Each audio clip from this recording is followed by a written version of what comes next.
हाय दोस्तों, हम हाजिर हैं नए क्वेश्चन के साथ में। अब यहाँ पे हमने एक ऐसा कॉमन टाइप का क्वेश्चन लिया है जहाँ पे आपने स्टैंडर्ड फॉर्म ले लिया है f x is equal to a x square plus b x plus c, और हमने बोला है कि अल्फा प्लस बीटा इसके जीरोज हैं। अब ऐसे क्वेश्चन आपको बहुत तरीके से मिल सकते हैं, बस यहाँ पे a x square plus b x plus c की जगह कोई दूसरा पोलिनोमियल दिया होगा, क्वेश्चन में यही बोला रहेगा कि अल्फा और बीटा आपके क्या है, जीरोज हैं, तो ये चीजें फाइंड करो। तो अपने एक साथ 4 से 5 क्वेश्चन ले लिए ताकि आप अलग अलग टाइप के क्वेश्चनों को अप्रोच समझ सको कि हमें अप्रोच क्या रखनी है और इन क्वेश्चनों को किस तरह से सॉल्व करना है। आपको क्वेश्चन ऐसा ही मिलेगा, बस यहाँ पे आपकी एफ एक्स की जो वैल्यू है वो चेंज हो जाएगी। यदि मैं बात करूं कि भाई मेरा पॉलिनोमियल क्या हो, f x is equal to a x square plus b x plus c हो, तो हमारे पास में जीरोस और coefficient of x x square के हमारे पास में रिलेशन होता है। क्या होता है कि यदि मेरे पास में इसके जीरोस अल्फा और बीटा है तो इनका यदि मैं सम की बात करूं तो इनका सम होता है माइनस बी अपॉन ए, और इनका प्रोडक्ट होता है alpha into beta is equal to c upon a. ठीक है, हम ये रिलेशन पहले भी देख चुके हैं कि भैया ये क्वाड्रेटिक पॉलिनोमियल हो और उनके जीरोस हमें दिए हो तो उनके जीरोस का जो सम होता है वो माइनस बी अपॉन ए होता है, मतलब एक्स का कोफिशिएंट अपॉन एक्स स्क्वायर का कोफिशिएंट, और उनके प्रोडक्ट ऑफ जीरोस जो होता है वो constant term upon x square का कोफिशिएंट मतलब कि सी अपॉन ए होता है। अब हमारी यहां पे जब आपको पॉलिनोमियल अलग दिया रहेगा तो उसमें क्या रहेगा कि भैया यहाँ पे ए बी सी की अलग अलग वैल्यू दे दी जाएगी, तो हम कंपेयर कर लेंगे पहले स्टैंडर्ड फॉर्म से और ए बी की वैल्यू यहाँ पे रख देंगे और फिर हम अप्रोच पे चलते हैं कि भैया इन क्वेश्चनों को अपन किस तरह से सोल्व करेंगे।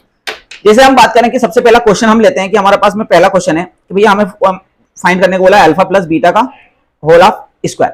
अब हमें यहाँ पे कुछ फॉर्मूले याद होने चाहिए, जैसे कि हमारा पहला फॉर्मूला होता है कि भैया हमारे पास में यदि a प्लस बी का होल ऑफ स्क्वायर है तो उसका मतलब होता है a square plus b square plus 2ab। तो हम यहाँ से a square plus b square की वैल्यू फाइंड कर सकते हैं। तो a square plus b square की हमारी जो वैल्यू होती है वो होती है ए प्लस बी का होल ऑफ स्क्वायर, ये 2ab को इधर ले जाएंगे तो माइनस 2ab हो जाएगा। ठीक है, तो ये हमारे पास में हमें रिलेशन पता है कि भैया अल्फा प्लस बीटा का whole alpha square plus beta square हो तो हम उसे कैसे लिख सकते हैं, अल्फा प्लस बीटा का whole of square minus 2 alpha beta. तो वही काम हम यहाँ पे भी करेंगे। भाई हमारे पास में इस पूरे को मैं क्या लिख सकता हूं, अल्फा प्लस बीटा का whole of square minus 2 alpha beta. हमारे पास में अल्फा इंटू बीटा की वैल्यू है minus b upon a, value रख दो माइनस बी अपॉन ए का whole of square minus 2 into c upon a. तो ये हो जाएगा आपका बी का स्क्वायर, क्योंकि नेगेटिव का यदि इवन नंबर स्क्वायर हो तो वो क्या हो जाता है, पॉजिटिव हो जाता है, a square upon b square upon a square minus 2c upon a हो जाएगा। ठीक है, यदि हम इस दोनों का एलसीएम ले तो आपका एलसीएम क्या आएगा, ए स्क्वायर जो होगा वो आपका एलसीएम आएगा और ये हो जाएगा बी स्क्वायर माइनस 2ac, है ना। ए का इसमें डिवाइड करेंगे तो एक ए से ए कट जाएगा, एक ए बचेगा तो इसमें मल्टीप्लाई कर देंगे। आपको फ्रैक्शन सोल्व करते आता होगा, मैं ये मान के चल रहा हूं। ठीक है, तो ये आपके b square minus 2ac upon a square. ठीक है, इस तरीके से ये हमारा पहला वाला क्वेश्चन सोल्व होता है। अब हम चलते हैं हमारे सेकेंड क्वेश्चन पर। तो हमारा सेकेंड क्वेश्चन क्या कहता है, हमारा सेकेंड क्वेश्चन है कि भैया आपको फाइंड करना है alpha upon beta plus beta upon alpha. ठीक है, अब यहाँ पे यदि आप इसका क्या लो, एलसीएम लो, क्या ले लोगे, इन दोनों का एलसीएम लोगे तो क्या हो जाएगा, अल्फा इंटू बीटा हो जाएगा, और अल्फा का इसमें स्क्वायर करेंगे तो अल्फा स्क्वायर प्लस बीटा का इसमें मल्टीप्लाई करेंगे तो क्या हो जाएगा, बीटा स्क्वायर हो जाएगा। ठीक है, अब आप यहाँ पे देख पा रहे हो कि भाई alpha square plus beta square, इसका फॉर्मूला हमारे पास में अब भी हमने लिखा था, तो हम अब इसको और ज्यादा सॉल्व नहीं करेंगे, सीधा फॉर्मूला लिखेंगे अल्फा प्लस बीटा का whole of square minus 2 alpha beta. ठीक है, और अपॉन में क्या आ जाएगा, अल्फा इंटू बीटा। हमारे पास में सभी चीजों की वैल्यू है, हम वैल्यू पुट कर देते हैं। आप चाहो तो इस पूरे की वैल्यू अभी आपने निकाली है, क्या मैं ये पूरी वैल्यू रख दूं, क्योंकि यहां पे ऊपर जो सॉल्व करूंगा सेम टू सेम यही पूरा सॉल्यूशन होगा, तो मैं फिर से ना सॉल्व करते हुए मेरे पास में अल्फा प्लस बीटा का whole of square minus 2 alpha beta की वैल्यू डायरेक्ट है, तो मैं यहाँ पे डायरेक्ट वैल्यू रख देता हूं। तो इसकी वैल्यू हो जाएगी b square minus 2ac upon a square divide by alpha into beta. Alpha into beta क्या है, सी अपॉन ए है। अब आपको पता होगा जब भी डिवाइड में होता है तो हम इसको मल्टीप्लाई के साइन से कन्वर्ट करते हैं, ये क्या हो जाता है, रेसिप्रोकल हो जाता है। तो ये आपका हो जाएगा B square minus A C upon a square, इसका रेसिप्रोकल करेंगे तो ए अपॉन सी हो जाएगा। ठीक है, तो ए से इसको कट कर देंगे तो आपकी वैल्यू हो जाएगी बी स्क्वायर माइनस ए सी अपॉन ए सी। आप इसको सेपरेट करके लिखना चाहते हो तो ऐसे लिख सकते हो बी स्क्वायर अपॉन ए सी, और ए सी से ए सी कट जाएगा तो कितनी आ जाएगी, 1। ये यहां तक आपका आंसर हो जाएगा। तो ये अपना सेकंड नंबर का क्वेश्चन आपका कंप्लीट हो जाता है। ठीक है, अब हम आगे चलें, ठीक है। देखो मैंने ये यहाँ पे ये वैल्यू रखी, अब इसका सोल्यूशन करता तो यही सोल्यूशन करना पड़ता, इसमें कुछ भी अलग नहीं है, तो मैंने डायरेक्ट यहाँ पे वैल्यू पुट कर दी, हमारे पास थी इस वजह से। ओके, हम हमारे थर्ड वाले क्वेश्चन पे चलते हैं। तो हमारा थर्ड क्वेश्चन क्या कहते हैं कि भैया आपको फाइंड करना है alpha cube plus beta Q. अब इसके लिए भी आपके पास में एक फॉर्मूला होता है ए प्लस बी का होल ऑफ क्यू। कौन सा फॉर्मूला होता है हमारे पास में? ए प्लस बी का होल ऑफ क्यू। और ये फॉर्मूला क्या होता है? A cube plus b cube plus 3ab और ब्रैकेट के अंदर a प्लस बी। तो आपको यहां पे दिख रहा होगा, यदि मुझे क्या चाहिए, a cube plus b cube चाहिए, तो मैं क्या करूंगा, इस पूरे को उठा के इस तरफ ले आऊंगा। तो इस तरफ पहले से a प्लस बी का होल ऑफ क्यू लगा हुआ है, ये वैल्यू इस साइड आएगी तो -3ab और a प्लस बी हो जाएगी। मतलब कि इस पूरे की वैल्यू में ये रख सकता हूं। तो आइए अपन पुट कर देते हैं। तो आपका हो जाएगा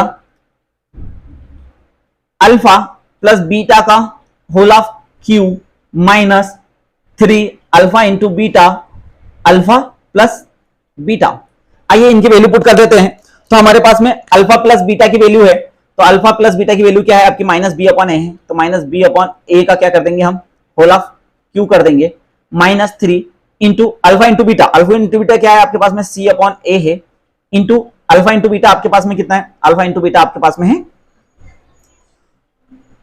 -b/a, ठीक है। इसका स्क्वायर का क्यू करेंगे तो ये हो जाएगा -bq/a क्यू, ये माइनस माइनस प्लस हो जाएगा bc/a स्क्वायर हो जाएगा। अब आप यहां पे क्या लोगे? फिर से आपको क्या लेना पड़ेगा? एलसीएम लेना पड़ेगा। तो एलसीएम क्या आ जाएगा? a क्यू आ जाएगा और ये हो जाएगा -bq और a स्क्वायर से a क्यू कटेगा तो a बचेगा, तो प्लस abc। तो ये आपका क्या होगा? फाइनल आंसर होगा। ओके, अब हम चलते हैं हमारे फोर्थ क्वेश्चन की ओर।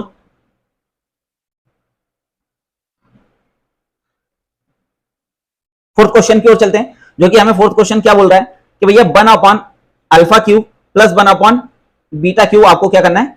फाइंड करना है, ठीक है। तो आप यहां पे क्या कर सकते हो? आप एलसीएम लोगे, तो एलसीएम लोगे तो ये क्या हो जाएगा?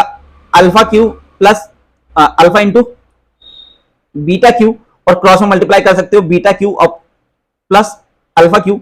यदि मैं इसे थोड़ा सा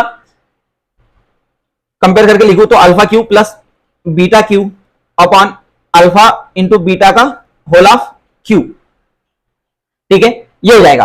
अब ये हो गया, तो आप यहां पे आप देख रहे हो alpha cube plus beta Q की वैल्यू जो मेरे पास में आई है, मैं डायरेक्ट यहां पे वैल्यू उठा के रख सकता हूं, क्योंकि मैं बाकी का जो सॉल्यूशन करूंगा यही सॉल्यूशन आएगा, बस मैं अल्फा इंटू बीटा की वैल्यू रख रहा हूं, ठीक है।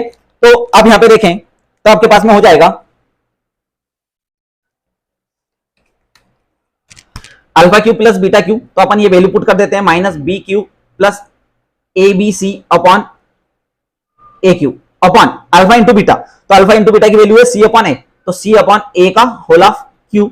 अब क्या होगा? ये फिर से रेसिप्रोकल हो जाएगा, तो -bq plus abc upon a Q, इसका रेसिप्रोकल करेंगे और इसको होल क्यू को ओपन करेंगे तो a cube upon c cube हो जाएगा, a क्यू से a क्यू कट जाएगा, तो आपका आंसर हो जाएगा -bq plus abc upon c cube. ये आपका आंसर होगा फोर्थ वाले का, ठीक है। वो अपने पास में थोड़ा सा स्पेस की कमी है, इसलिए वजह से थोड़ा पास लिख रहा हूं, बाकी मुझे लग रहा होगा कि आपको साफ साफ दिखाई दे रहा होगा और इस चीज को समझ में भी ये चीज आपको आ रही होगी, ठीक है। तो हमारे पास में 4 क्वेश्चन सोल्व हो चुके हैं, हमारे पास में लास्ट फिफ्थ वाला क्वेश्चन है। तो फिफ्थ वाला क्वेश्चन हमारा क्या कहता है? फिफ्थ वाला क्वेश्चन आपको कहता है कि भैया आपको alpha square upon beta plus beta square upon alpha find करना है। तो यहां पे फिर से हमें दिख रहा है कि हमें क्या लेना पड़ेगा? एलसीएम लेना पड़ेगा। तो इसका एलसीएम क्या हो जाएगा? अल्फा इंटू बीटा हो जाएगा, और अल्फा का यहाँ पे मल्टीप्लाई करेंगे तो अल्फा क्यू प्लस बीटा का इसमें मल्टीप्लाई करेंगे तो बीटा क्यू हो जाएगा। अब फिर से आपके पास में alpha cube plus beta Q है। अब मैं इसको पूरा सोल्व नहीं कर रहा हूं, क्योंकि मैंने इसको पूरा यहाँ पे सोल्व करके बता दिया है आपको कैसे सोल्व करना है। यदि सिंगल क्वेश्चन आता है तो आपको पूरा इस तरह से सोल्व करना पड़ेगा। मैंने पहले ही इस चीज को a cube alpha cube plus beta cube को सोल्व करके रखा है, तो मैं डायरेक्ट इसकी वैल्यू पुट करूंगा यहाँ पे। तो इसकी वैल्यू हो जाएगी -bq plus abc upon a cube upon में अल्फा इंटू बीटा है, अल्फा इंटू बीटा की वैल्यू क्या है? c/a है। इसको सोल्व करेंगे तो -bq plus abc upon a Q, और इसका रेसिप्रोकल हो जाएगा और ये हो जाएगा a/c। तो a से ए क्यू कटेगा तो कितना टाइम कटेगा? 2 टाइम कटेगा। तो आपकी वैल्यू कितनी आ जाएगी? -bq plus abc upon ac। ये आपकी वैल्यू होगी alpha Q upon beta plus beta square upon alpha की। ठीक है, तो इस तरीके से हमारे एक ही क्वेश्चन के अंदर हमने 5 तरह के क्वेश्चन को अलग अलग टाइप से करके देखा, ताकि आपको पूरा एक एक चीज समझ में जाए। अब यहाँ पे बस आपको क्या होगा कि अल्फा इसकी वैल्यू चेंज हो जाएगी, एफ की वैल्यू चेंज हो जाएगी, बाकी सारी चीजें सेम रहेगी, तो आपको उनकी जगह वैल्यू रख के इस क्वेश्चन को करना है। हमने एक स्टैंडर्ड फॉर्म से इस क्वेश्चन को कंप्लीट कर लिया है। ठीक है, इसी तरह के क्वेश्चनों के लिए जुड़े रहिए हमारे साथ।